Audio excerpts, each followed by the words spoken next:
फिजियोप्रोविजन में आपका पुनः स्वागत है। आज डायस्टेसिस रेक्टी को कैसे ठीक करें पर बात करेंगे। आपके मन में कुछ सवाल होंगे जैसे, क्या आप गर्भवती हैं और अपने पेट के अलग होने को लेकर चिंतित हैं और सोच रही हैं कि इसे कैसे रोका जाए? या हो सकता है कि आप प्रसवोत्तर अवस्था में हों और ऐसा महसूस कर रही हों कि आपका पेट पहले जैसा नहीं रहा। या हो सकता है कि आप डायस्टेसिस होने के बारे में चिंतित हों लेकिन वास्तव में निश्चित नहीं हैं कि इसे कैसे जानें। हो सकता है कि किसी प्रदाता ने आपको यह भी बताया हो कि आपको डायस्टेसिस है और अब आप कुछ गलत करने के डर से व्यायाम से डर रहे हैं।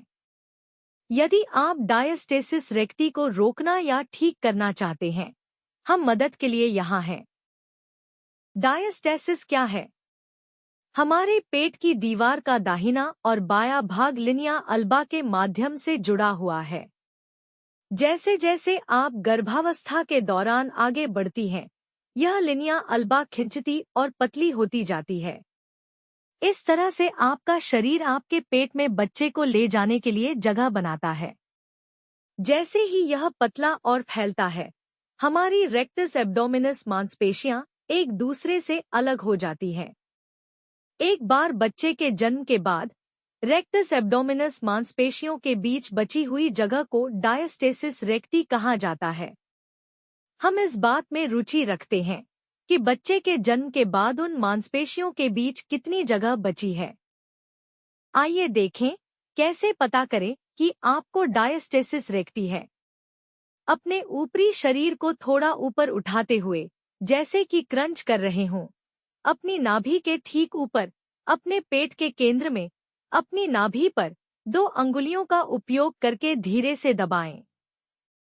और ठीक नीचे भी।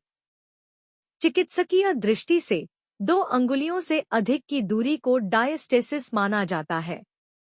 गर्भावस्था के बाद हम रेक्टस पेट की मांसपेशियों के बीच की जगह की परवाह क्यों करते हैं?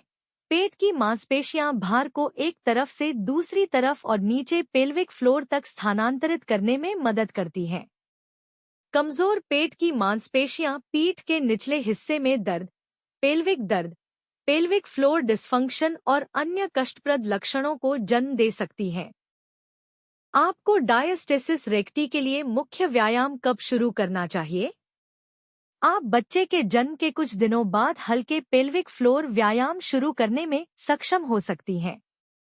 हालांकि कुछ लोगों को, विशेष रूप से जिन्हें सी सेक्शन या प्रसव से कॉम्प्लिकेशंस हुई हों, उन्हें 6 से 8 सप्ताह या उससे अधिक समय तक प्रतीक्षा करने की आवश्यकता हो सकती है।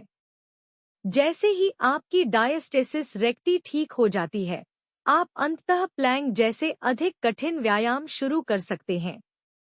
जब आप अपने पेट को बाहर निकाले बिना व्यायाम कर सकते हैं, तो आप अधिक उन्नत व्यायाम दिनचर्या में प्रगति कर सकते हैं। यदि आप अनिश्चित हैं, तो मार्गदर्शन के लिए अपने फिजियोथेरेपिस्ट से बात करें।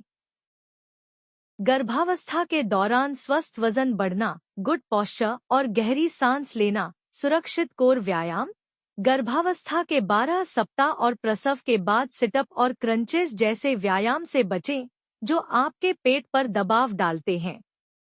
यदि आप गर्भवती हैं या प्रसव के बाद, एक तरफ करवट लें और बिस्तर से उठने के लिए अपनी भुजाओं का उपयोग करें।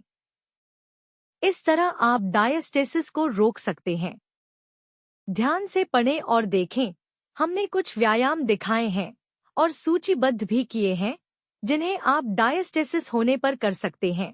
इसी तरह हमने कुछ व्यायाम भी बताए हैं जिन्हें डायस्टेसिस के शुरुआती चरण में करने से बचना चाहिए।